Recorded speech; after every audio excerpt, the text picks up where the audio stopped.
Good morning and welcome to the start, or the official start, so to speak, of this new week. It's TVC Breakfast Monday edition, and we are delighted you can join us again for another exciting ride. I am Kemi Foladiemo with Theophilus Elama.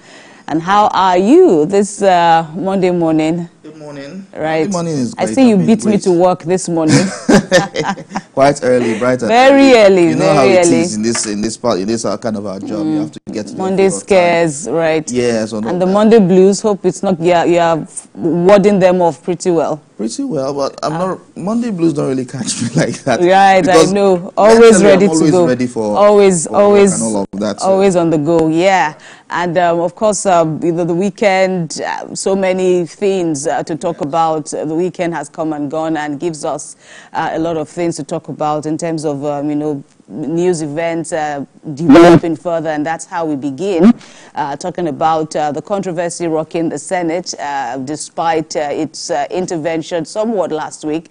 Well, the Senate is currently rocked with budget padding allegations as some senators complained about discrepancies in constituency projects allocation, and the lawmaker representing the Delta North Senatorial District, Ned Nwoko, has revealed that his constituency project's allocation in the 2024 budget is more than ₦1 billion. And Mr. Nwoko disclosed this while reacting to the discrepancies in constituency project allocation in the 2024 budget in a podcast over the weekend.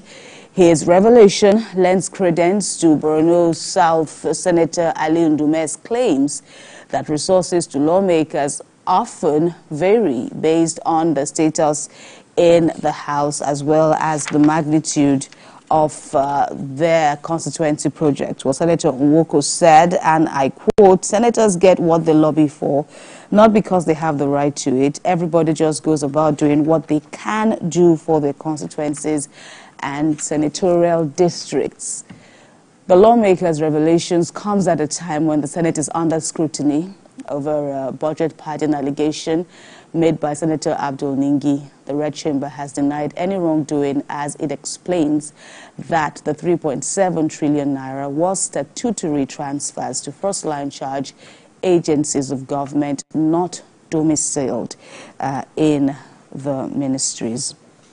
All right, that's how we begin, and as said earlier on, it's a recurrent issue. It's also a follow-up, Theophilus, as you must have been following, so our viewers, to the saga involving, the latest saga involving Senator Abdul Ningi, who made some claims which the Senate, the larger membership of the Senate, found to be unfounded, earning him a 3-month suspension now, cutting off his constituents. We had a discussion over the weekend as in wherein lies the interest of the constituents in all of this. If somebody will incur the wrath of the Senate in this magnitude, 3 months, at a point it was even speculated that he could get far more than that, even though he had said he wasn't afraid of it. But now, with this twist, I wonder how you see it. 1 billion naira, he says it even varies. It could be more, it could be less. Yes, 1 billion naira, that's what he said over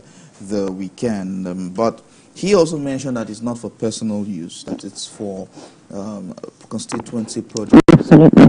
In my own view, if we're having this kinds of situation, we should have a mechanism where we probe the kind of constituency projects that are being done. Because you see some senators doing some projects in their senatorial districts, and we see others not doing anything, and it calls to question. Now they are talking about the fact that some senators got more than others, which might be normal for the Hallowed Chamber, for members of the Hallowed Chamber. There might be normal because some people are newer than the others, some are older than others. So there's this either preferential treatment or seniority. It depends. But for me, rather than Nigerians need to ask questions about the purpose of constituency projects and how their various representatives are using these projects for the good of their constituencies. I remember in Lagos when the state government banned the use of Okada in many areas and Keke in many areas. We saw that before then we had some senators buying Okada for their constituents as part of poverty alleviation and all of that.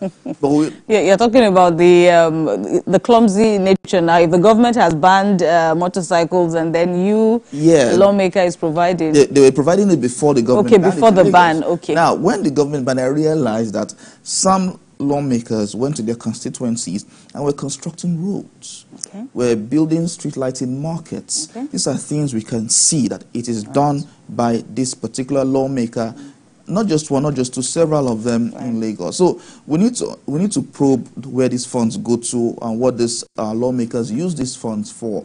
You go to some states in Nigeria, you wonder if they have a representative there. Some of these representatives don't even stay in their states, don't even stay in their localities. They go to stay in Abuja, collect constituency funds and stay in Abuja and all of that. Now, from what we know, and of course, Shehu Sani over the weekend was talking about some things too. He mentioned that this constituency fund is not supposed to go to the senators. It's supposed to go to a contractor. You will nominate a project, and the government give it to a contractor who will now go to your constituency and fix whatever you need to fix. But a lot of times, and what he said was that a lot of times, these senators who will go and nominate a contractor, and the contractor might as well be his brother or his own business, his own private business, and the money goes in there for constituency projects. That's why I say our constituents needs to probe where this money goes into. Ask questions. Ned Nwoko just came out. We need to ask other people questions. Where is your money going to? What are you doing with this constituency projects? That are we seeing the impacts of your representation in the communities? Right. And another dimension to this, all you have said are, quite legitimate, and because the issue of accountability, probity, transparency is critical. And even though the Senate appears to have moved on now, people are still watching. Human rights groups, transparency coalitions are talking that it shouldn't end because it has also resurrected the controversies around constituency projects. Truly.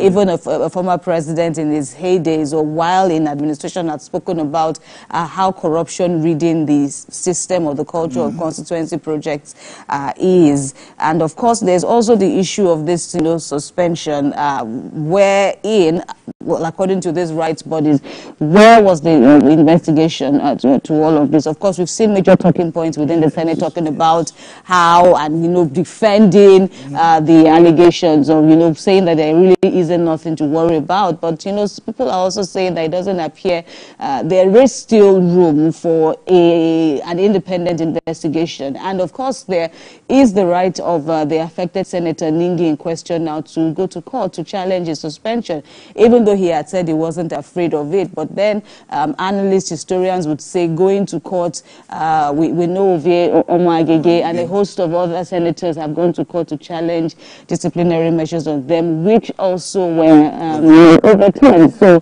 that is also, another issue, given a semblance that this may just be far from over. There are still issues that are yet unresolved.